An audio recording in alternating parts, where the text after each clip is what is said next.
the only way to do better is to feel worse. All right. So that the regret makes us feel bad, but it helps us do better. And those two things are integrally connected. So what do you do with that negative feeling? So I look at it as three, sort of refined it a little bit, look at it as three steps: inward, outward, forward, inward, outward, forward, inward, outward, forward. So inward is how you investigate yourself, how you look at yourself and your regret. So, and one of the things that you see, and I know that Madefor has done some work on self-compassion as well, but one of the things you see is when we talk to ourselves, our internal dialogue, the way we talk to ourselves is brutal, it's cruel, it's vicious, it's ridiculous. That if you, I mean, I'll say that I don't mean that to criticize the people here. I'll testify to myself. If you were to attach like an electrode to my brain that would broadcast my self-talk out into the world, you would think I was a freaking lunatic. If I talk to other people in the workplace the way I talk to myself, I would be fired. The remedy there is don't do that. Instead, treat yourself with self-compassion. What that means is basically treat yourself and your regrets with kindness rather than contempt. Now that sounds a little gooey, but there's 20 years of research showing that it's the effective approach. That self-esteem can be kind of vacuous. Self-criticism, it feels morally virtuous to some of us, but there's not a lot of evidence that it's effective. What's more effective is self-compassion. Treat yourself with kindness rather than contempt. Recognize that your missteps and mistakes are part of the human condition. So that's one, inward. Outward. And self-compassion isn't necessarily giving you an out for bad behavior. Not at all. Right. Not at all. In fact, I'm glad you mentioned that. And again, so I encourage you, for folks who want to read more about this, is look at the work of Kristen Neff. The benefits are massive, but the thing is like you say, oh, if you treat myself with self-compassion, I'm going to become complacent. No, the research doesn't say that. The research does say versions of that with self-esteem, which is simply making yourself feel good about yourself. All right, self-compassion is actually treating yourself with kindness about your missteps.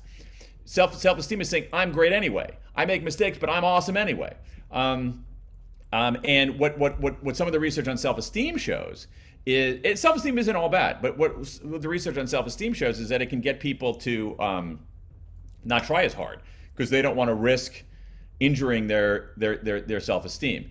So treat yourself with kindness rather than contempt. Next step, which we talked a little bit about, is outward.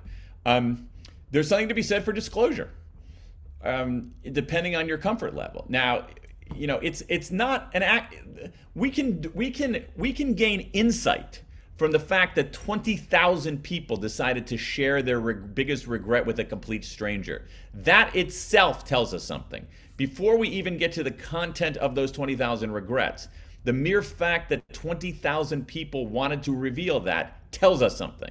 What it tells us is that disclosure is a form of unburdening. And as we were talking about before, when we convert our regrets, blobby, amorphous, painful, menacing, into concrete words, they're less menacing and we can make sense of them. So that's outward. And the final step, which is super important, it's essential here.